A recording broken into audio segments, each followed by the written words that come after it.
आखिरकार जिस बात का डर था वो हो रहा है और तमिलनाडु में विजय जो है अपनी सरकार से अभी भी दूर है। एक दिन पहले राज्यपाल से मुलाकात भी की, लेकिन उनके पास संख्या बल पूरा नहीं हो रहा है।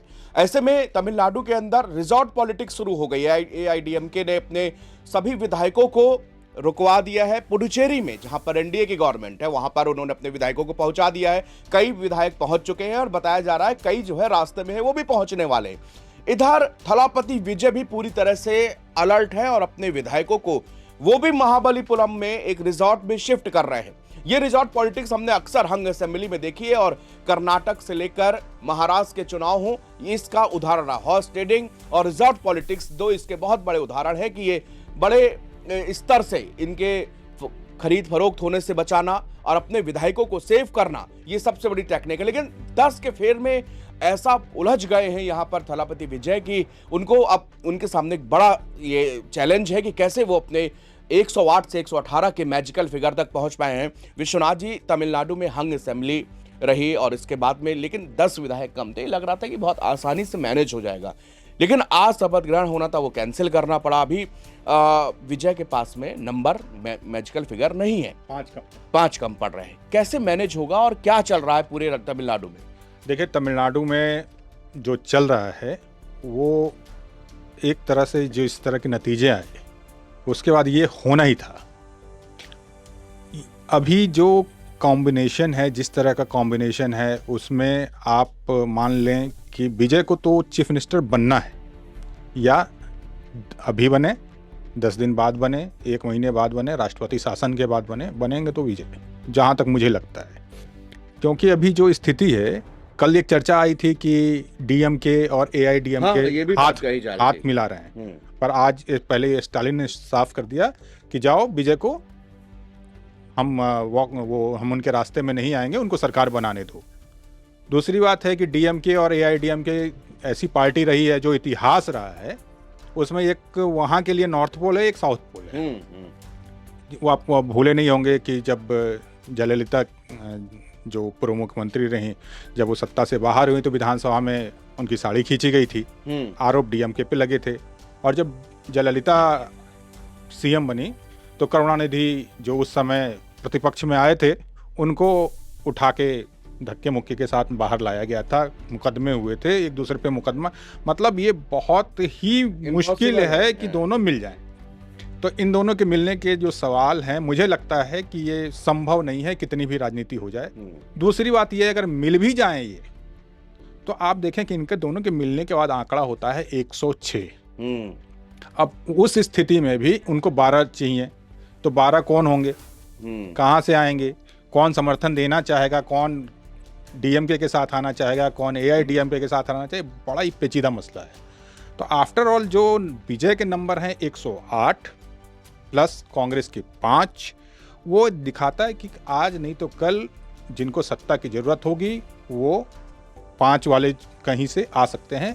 अभी एक चर्चा ये भी थी कि शुक्रवार यानी कल जो डीएमके कहलाई है वीसीके और 1-2 छोटी पार्टियां जो मुस्लिम लीग जैसी पार्टियां हैं जिनके 2-2 विधायक हैं, वो फैसला ले सकते हैं। अगर ऐसा हुआ तो विजय के लिए रास्ता साफ हो जाएगा।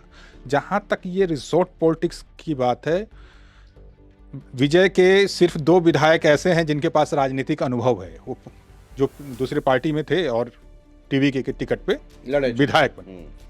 अब ऐसी स्थिति में उनको जब अपने नवसिखों विधायकों को कंट्रोल करना, उनको तो मार्केट में छोड़ नहीं सकते, क्योंकि राजनीति ऐसी है कब उठा पटक हो जाए कोई नहीं जानता।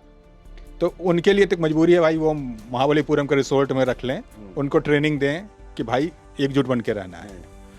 चुनौती एआईडीएमके के लिए है, जिन्होंने पुडुचेरी में 20 कमरे बुक किए, 20 विधायक पहुंचे, 15 विधायक पहुंचे, बाकी पहुंच रहे हैं। पहुंचेंगे कि नहीं पहुंचेंगे, ये बड़ा सवाल है।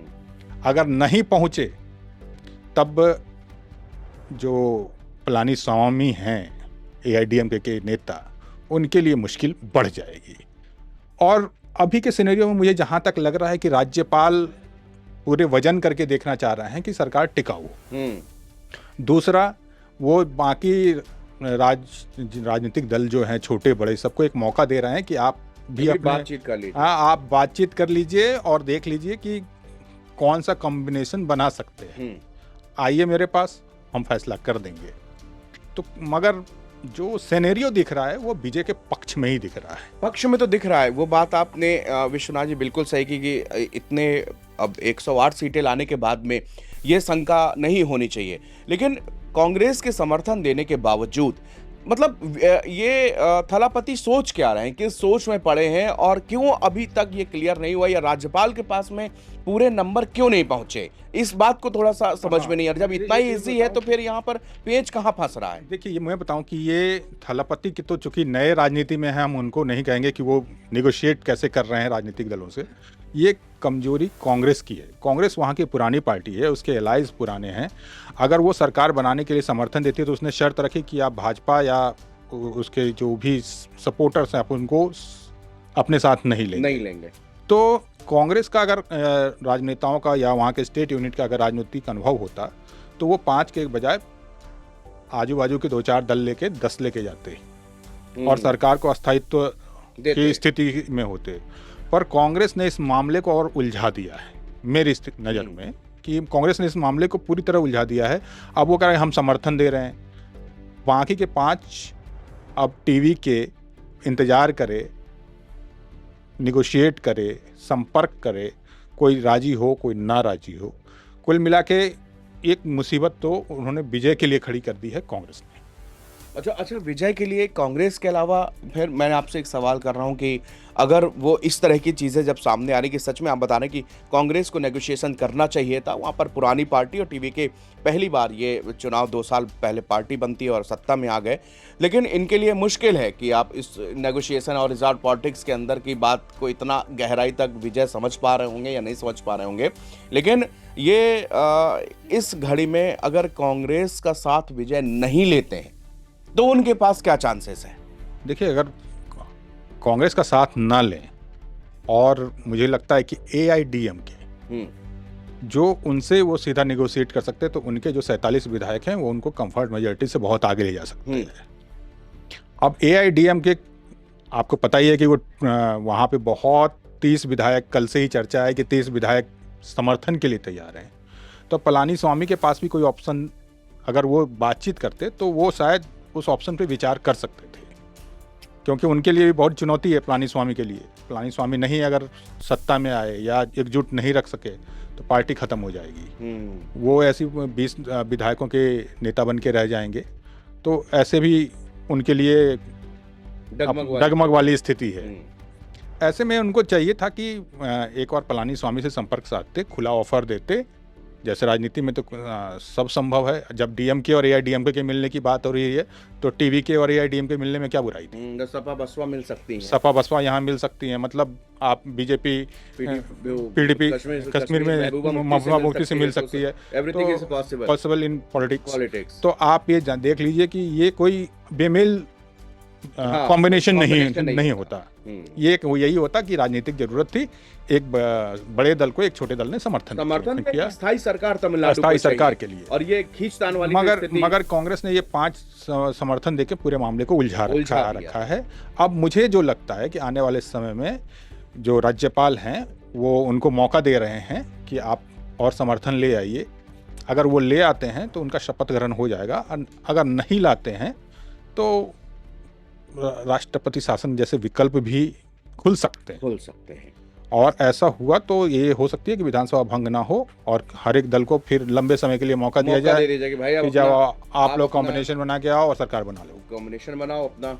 तो ये इस समय की तमिलनाडु की स्थिति विश्वनाथ सुमन हमारे साथ ये साझा कर रहे थे कि यहाँ पर पूरी स्थिति हर एक विकल्प पर हमने चर्चा की कि कैसे जो है ये पॉसिबल हो सकता है। 118 का जो मैजिकल फिगर है वो कैसे यहाँ पर थलापति पाएंगे। तो लेकिन ये कांग्रेस ने 5 विधायकों का समर्थन तो दिया, लेकिन उनको जो मैजिकल फिगर की गिनती थी, एक पुरानी पार्टी होने के नाते तमिलनाडु में उनके पास में लंबा एक ये था एक्सपीरियंस था कि वो थलापति विजय को और भी नेगोशिएशन करके वहां तक ले जा सकते थे। देखिए, एक चीज और इसमें मैं जोड़ना चाहूँगा, इसमें राज्यपाल की भूमिका बड़ा महत्वपूर्ण है। अब देखें कि अगर एक 2 पुरानी रवायत रही कि जो सबसे बड़ा दल है उसको शपथ ग्रहण करने का हाँ, मौका दिया जाता बिल्कुल। है और बहुमत के लिए विधानसभा के फ्लोर पे फ्लोर पे भेजा जाता है। और सुप्रीम कोर्ट के कई फैसलों में ऐसा आया है कि जो बहुमत का फैसला है वो फ्लोर पे होगा। राज्यपाल को परेड कराने की जरूरत नहीं है या फुल लिस्ट की जरूरत नहीं है। और ये राजनीतिक परंपरा भी रही है कि बड़े राजनीतिक दल को आप शपथ ग्रहण करवा दें। पर यहाँ पे राज्यपाल पूरा कॉन्फिडेंट होना चाहते हैं नंबर के प्रति, तो ये एक इशारा है कि अभी वहाँ पे राजनीति बहुत बाकी है। तमिलनाडु में पिक्चर अभी बाकी है। ये टीवीके को अब ये थलापति सोच रहे होंगे कि कसमकस अंदर ही अंदर की जब 108 आ गए थे तो 118 आ जाते तो ये स्थिति बिल्कुल नहीं होती और कल आराम से वो सरकार फॉर्म करते। कांग्रेस का समर्थन मिल चुका है, लेकिन अभी तक वो 118 के मैजिकल फिगर से थोड़ा सा दूर है। लेकिन वो दूरी इतनी ज्यादा है कि वो 4 कहां से आए, 4 विधायक वो कहां से आए। हालांकि रिजॉर्ट पॉलिटिक्स इस बीच शुरू हो चुकी है। चैलेंज पलानीस्वामी के लिए भी कम नहीं है, कैसे अपनी पार्टी बचाएं, अपने विधायकों को बचाएं। इसीलिए पुडुचेरी में बाकायदे रिजॉर्ट बुक कर दिए गए हैं, कमरे बुक कर दिए गए। अब इंतजार है कि सारे विधायक उनके वहां पर पहुंच जाएं। और दूसरी तरफ महाबलीपुरम में टीवीके ने भी अपने विधायकों को वहां पर भेजना शुरू कर दिया है, ताकि इधर से भी अगर कोई टूटने की गुंजाइश हो तो उसको फिलहाल रोका जा सके। मैं विनीत त्रिपाठी, मेरे साथ मेरे वरिष्ठ सहयोगी विश्वनाथ जी आपको ये जानकारी यहां पर दे रहे थे। शुक्रिया।